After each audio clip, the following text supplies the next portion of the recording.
Sure. I am a child of God, and so my needs are great. Alam niyo ba na higit na 400,000 Pilipino na ang kasapi ng Church of Jesus Christ of the Latter-day Saints? Paano sila dumami ng ganito? Ngayong gabi, kikilalanin natin ang ilan sa mga secret weapon sa paglaganap ng relihiyong ito.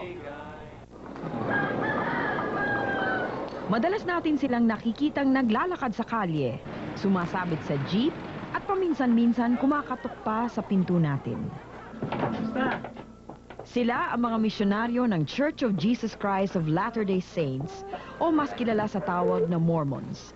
Mga binatang iniwan ng kanilang magulang, tumigil sa pag-aaral at bilisan pati ang inang bayan upang mag-ebanghelyo ng 2 taon para sa kanilang simbahan. Nakilala ko ang ilan sa mga misyonaryong ito na nanggaling pa sa Estados Unidos. Sa laki kong pagkagulat, napakahusay pala nilang managalog. Bakit elder ang tawag sa inyo? Yung elder po yung tawag sa amin dahil yun po ay isang title sa mga missionaries. Sa simbahan po namin, ginagamit yung brother sa sister para sa mga members. Tapos kung missionary na siya, elder, at saka sister naman ang ginagamit sa mga kababayan.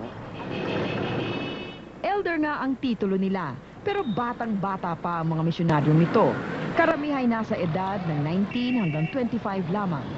Hindi sila humahawak ng ibang trabaho habang nagmimisyon at ang lahat ng pinanggagasta nila ay nanggagaling sa kanilang mga pamilya at sa sarili nilang ipon. Nag-save ako noon bata pa lang. Ano ko yung savings jar noong mga 4 years old pa lang ako.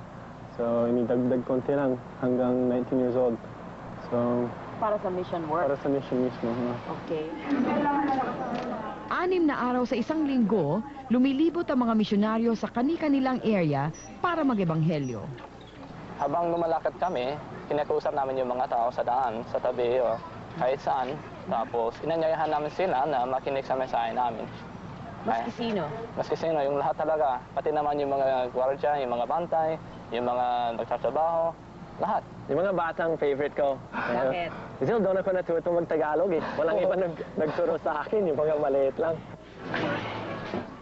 Mahirap magmisyon kung maraming panggambala. Kaya pinagbabawal ang mga elder na manood ng telebisyon, magbasa ng dyaryo, o mag-swimming man lang. Bukod dito, lahat ng Latter-day Saints, misyonaryo man o hindi, ay may panatang umiwas sa paninigarilyo, sa pagkain ng labis, at sa pag-inom ng kape at alak.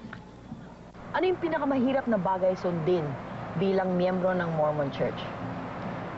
Pinakamahirap. No drinking. Hindi naman mahirap yan. Ay, hindi mahirap yun? Hindi. Ano? No overeating. Siguro minsan yun yung mahirap. Sarap talaga yung pagkain dito.